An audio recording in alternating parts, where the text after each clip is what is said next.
Welcome to a DPS guide for Council of Elders. Council of Elders is the third boss in Throne of Thunder. It's a fight with 4 bosses with the option to multi-dot at all times on LFR, normal mode and heroic mode. This makes you instantly think that Affliction would be superior to Destruction and Demonology, but people undervalue the power of Demonology on this fight. Here's a simple trick to obtaining very high DPS with your Demonology spec without having to do much. First of all, let's take a look at the talent you want to run with. You want to switch your Grimoire of Supremacy into Sacrifice to improve your Wild Imps damage rather than having a pet. This will be a great DPS increase in multi-dot scenario. Go for Manuel's Fury instead of Kil'jaeden's Cunning.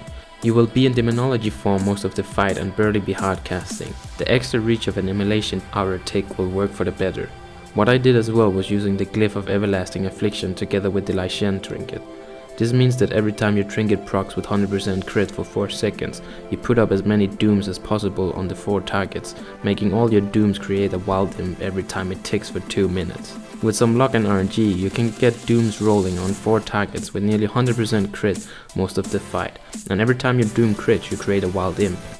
This means you do not wish to play with wild imp glyph. You base all your damage around creating and building an army of wild imps to nuke everything.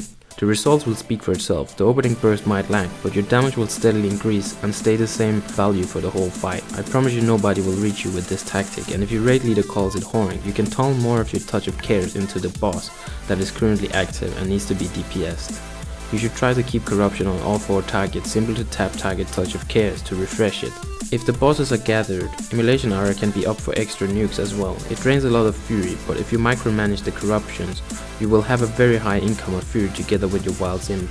You want to stack mastery for this trick, to increase your imp and demon form damage furthermore. As you can see, the results speak for itself in terms of damage split. Your imps are unstoppable and going wild on the meters, doing insane DPS.